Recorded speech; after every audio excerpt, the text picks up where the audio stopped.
At around 1:45 p.m. on Friday afternoon, a fighter jet acting on orders from US Pres Joe Biden and Canadian PM Justin Trudeau blasted an unidentified object out of the sky. The object had unlawfully entered Canadian airspace. The object was flying at an altitude of 40,000 feet and posed a reasonable threat to the safety of civilian flight. We're calling this an object. It appears to be a small, cylindrical object, Roughly the size of a small car.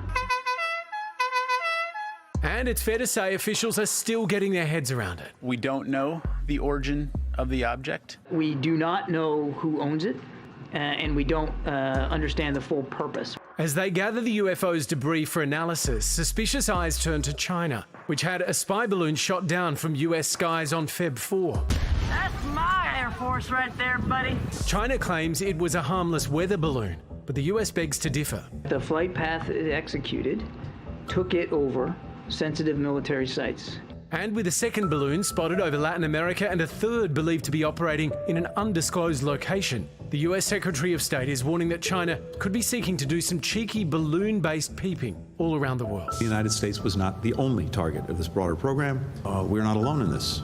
So if one did drift here, what would be the go? If a similar balloon happened to float across Australia, how would the Australian government respond? Well, you wouldn't expect the Minister for Foreign Affairs to respond to hypotheticals, Michael, and I'm sure you knew that when you asked the question. I would answer in this way. Do you reckon we'll ever see one here in Australia? Maybe. I can't see why not. Probably not. I don't think anyone cares. What about if it's like aliens trying to meet us for this is first contact and we're just blowing them out of the sky? Crash course, you get to say hi quicker. Look, the latest Canadian takedown is still a UFO, so technically there's a chance it wasn't a Chinese spy balloon, rather an alien craft attempting to make first contact. Maybe. We have a visitor. So there you have it. I can confirm there is nothing to worry about in the Australian skies.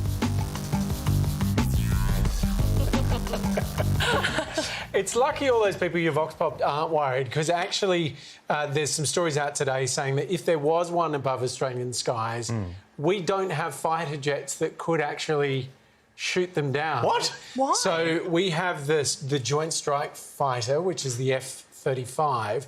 So they call it the operational ceiling. That's about 35,000 feet. But the balloon that was shot down above America was at about 60,000, and the one above Alaska was 40,000.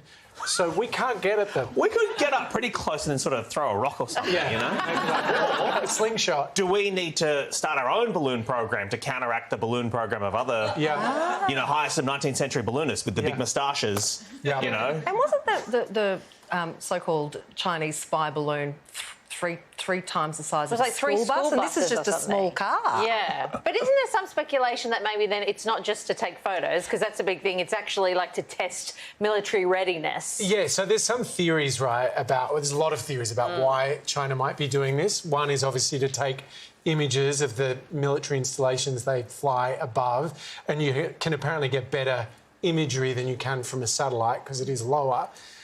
But there's an argument that the sort of intelligence gathering benefits of that probably don't match what's actually going on. And part of this may be to test how quickly, for example, the United States can respond, can scramble a jet to a military area and shoot it down. And when they see us coming out with their slingshot, they're like, these guys are suckers. He and his French balloonists. They've been needing work for a while.